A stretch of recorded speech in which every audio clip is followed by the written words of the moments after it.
Hi guys, in today's video we are going to be focusing on finding the domain of a function, and we will be asked to express a domain in interval notation. If we are going to express a domain in interval notation, it will be nice if we actually reviewed interval notation. So let's go ahead and do that. Alright, so we have that sheet up and running, so let's do this. The question is, what is an interval of real numbers? An interval of real numbers is the set of real numbers that lie between two real numbers. So it seems kind of redundant, but let me go ahead and explain it to you. So let's just say we were asked to graph all the real numbers between -1 and +2, where -1 is excluded and +2 is included. Okay, so let's go ahead and graph them. I'm going to go ahead and use my highlighter. So we want all the numbers between -1 and 2. All the real numbers between -1 and 2, or I almost passed it, where -1 is excluded because the inequality symbol doesn't have what I call the equal to part. So we're going to go ahead put open circle, and +2 is included. So we're going to go ahead graph 2, or the books will say a closed circle. So the moral of the story is we use an open circle if the inequality doesn't have what I call the equal to part, and we use the closed circle, or we actually graph it if the inequality symbol has the equal to part. Some books use the open some books use a parenthesis, some books use the closed bracket. I myself prefer to do the open and closed circles because when we do the parentheses and brackets, I have to think about am I gonna open the parenthesis to the left or to the right, and this is a little bit easier for me to do. So the question is, how do we write the solutions in an interval notation? So interval notation goes from left to right, and we want to represent all the numbers between -1 and 2, where -1 is excluded and +2 is included. So interval notation goes from left to right, so we are going to tell the reader what the first number is. So we have all the real numbers that start at -1 and end at +2. And then we have to tell the reader, hey, what about these endpoints? Are they both in, are they both out, or only one's in and only one's out? Because -1 is not part of the solution, we're going to put a parenthesis. Because 2 is part of the solution, we're going to go ahead and put brackets. So the moral of the story is this: brackets if you're in, parentheses if you're out. Closed circle or regular point if you're in, open circle if you're out. In the second problem, we want to graph the values that are strictly greater than -1. So -1 is out, but the actual values that are greater than -1 are to the right. So let's go ahead and do that. Now, how will we express the numbers that are bigger than -1 in interval notation? So interval notation goes from left to right. So we start at -1 and end nowhere, but we go towards the positive direction. Now, what about those endpoints? So -1 is not part of the solution because we don't have the equal to part. So remember, brackets if you're in and parentheses if you're out. What about infinity? Because infinity does not represent a specific number, it's always going to get parentheses. So whether it's positive infinity or negative infinity, it's always going to have a parenthesis. Statement number 3, we have x is less than or equal to 2. So we want to graph the numbers that are under 2 or equal to. So the first question that I want to ask myself, is 2 part of the solution? And the answer is yes, because we have the equal to part, so we can graph it. The remaining solutions are the values that are smaller, such as 1, 0, and -1. So we're going to pull to the left. How would I write that in interval notation? So interval notation goes from left to right. We want to tell the reader, we start here and end there. Now, for this problem, we don't start at a specific number, but we're coming from the negative side. So we're going to say that the interval is given from -infinity to 2. The infinities always get a parenthesis, whether positive or negative. So in interval notation, this is given by the interval from -infinity to 2, where 2 is included. So we're going to go ahead and put a bracket. For the grand finale, we have x is less than -1, or x is greater than or equal to 2. So there's two pieces to this puzzle. We want to graph the numbers that are strictly -1, and we also want to graph the numbers that are greater than or equal to 2. So let's go ahead graph these one at a time. So for x is less than -1, -1 is not part of the solution, so we cannot graph it. The actual solutions are smaller, so we're going to pull to the left. For the second inequality, we have x is greater than or equal to 2, so 2 is in. We can graph it. And the remaining solution should be larger, so we're going to go ahead pull to the right. So we want to express this in interval notation. So interval notation goes from left to right. So we cannot say, oh look, we have the interval from -infinity to -1, break to infinity. It doesn't really work like that. Because we have two separate pieces, we're going to need two separate intervals, and we'll connect it with the fun symbol. So the first part of the puzzle, in interval notation goes from left to right. So we're coming from the negative side, so it's going to be from -infinity to -1, where -1 is excluded because we don't have the equal to part. And then we're going to introduce the union symbol. So that is the union symbol, which is read as or, you know.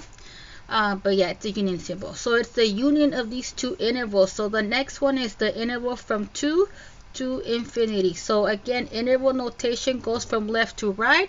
I need you to tell me where you're starting, and I need you to tell me where you're ending. So we start at 2 and end nowhere, but we pull towards the positive direction. 2 is part of the solution, so 2 is included. So let's go ahead, put bracket. Infinities always get a parenthesis. So that was a quick review on interval notation. So let's go ahead get to the objective of this video.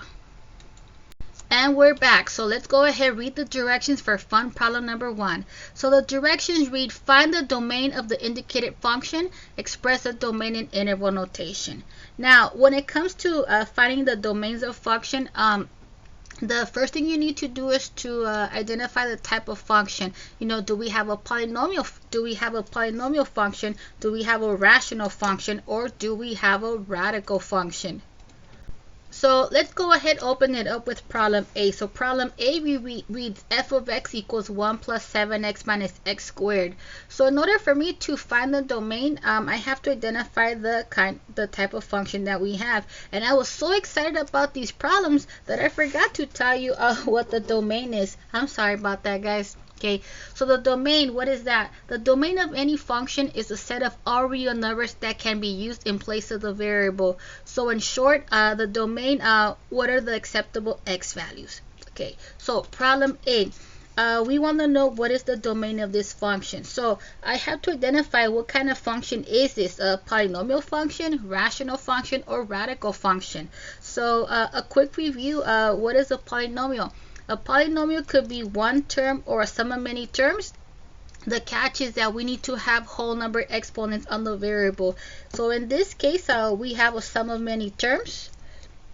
So we have a polynomial function. So now that we have that identified correctly, now we have a fighting chance to identify the domain. What is the domain of a polynomial function? So if we read it from the top, it says that the domain of any polynomial function is given by the set of all real numbers. So again, polynomial function, domain, all real numbers. So I do want to just put, oh look, the domain D equals all real numbers, or we could put it in set notation.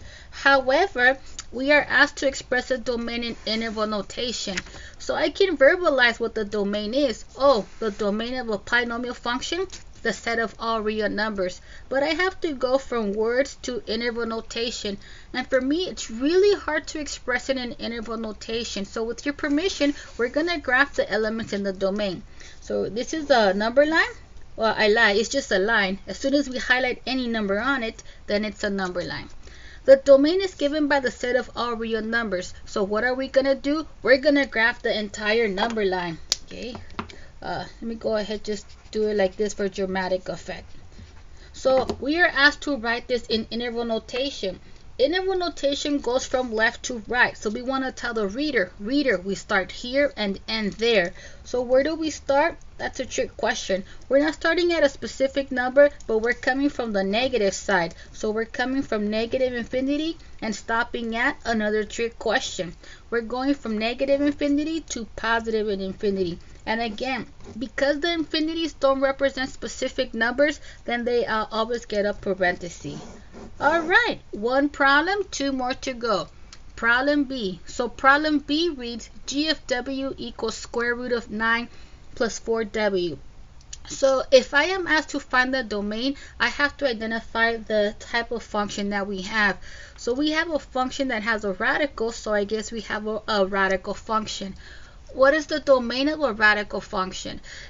If we have a radical function of even root, okay, that's the key. So like square root, fourth root, sixth root, and so forth. Okay, so if we have a radical function of even root, then the domain is given by the set of all real numbers, with the exception of those that make the radicand negative.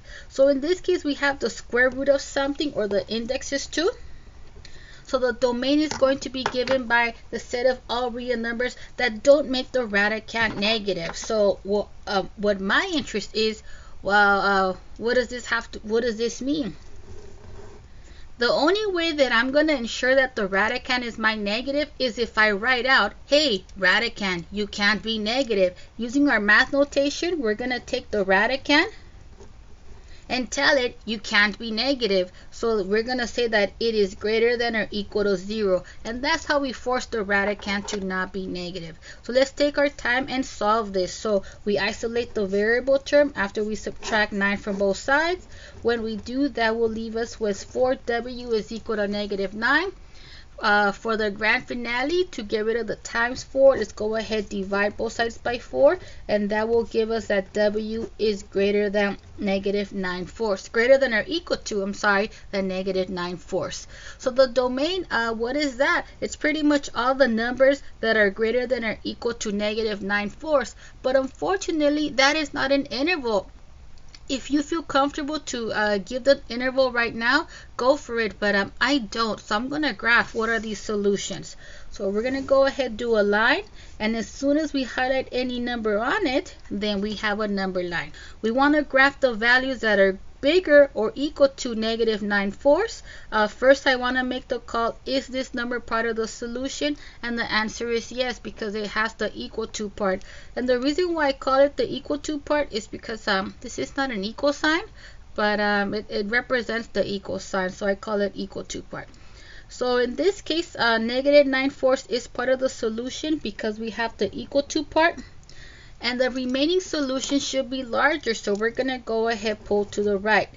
So now that we graph the elements in the domain, it's going to be a lot easier for me to write this in interval notation. Interval notation goes from left to right. I need you to tell me, we start here and end there. So in this case, we start at negative 9/4, and we end nowhere but go towards the positive direction. So in interval notation, the domain is given by the interval from negative 9/4 to infinity, where negative 9/4 is included. And infinity, of course, we always get parentheses. Alright, 2 problems, just one more to go. So problem H, let me go ahead, zoom out. Oh, sorry, that was too much. So we have h of u equals u over u squared minus 4, and the same question, what is the domain of this bad boy? So this is not a polynomial, it's not a radical, it's a rational expression, or altogether we have a rational function. And the question is, what is the domain of a rational function?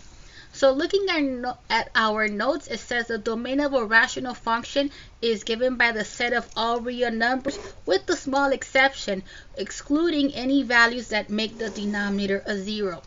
So in short, what is the domain of a rational function? It's the domain of a rational function is the set of all real numbers except for the ones that make the denominator 0. Okay.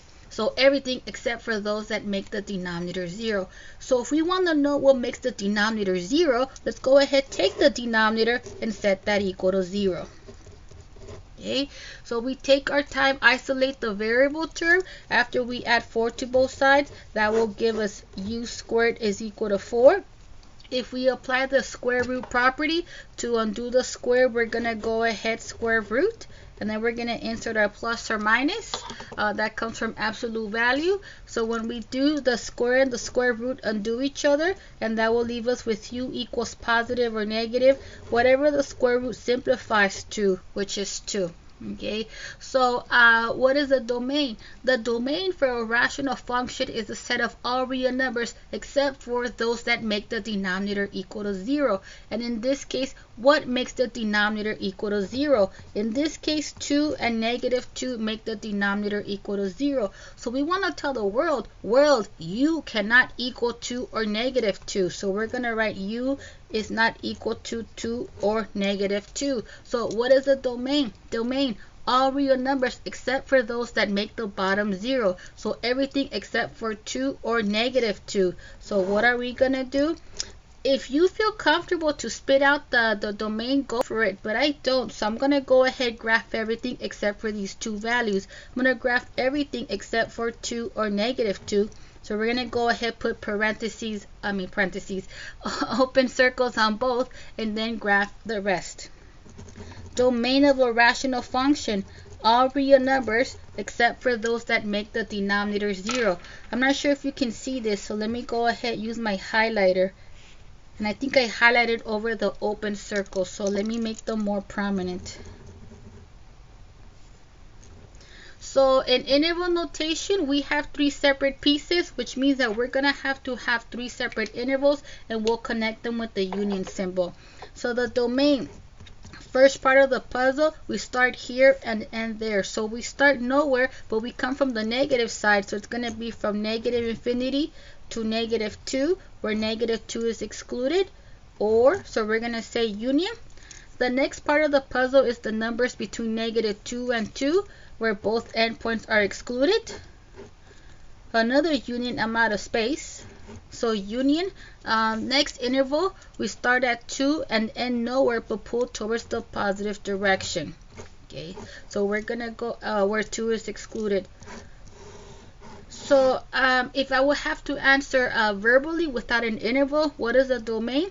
The domain is given by the numbers that are under negative 2, or the numbers that are between negative 2 and 2, or the numbers that are bigger than 2. And in interval notation, this is how we would express it. Thank you so much, guys. Until next time.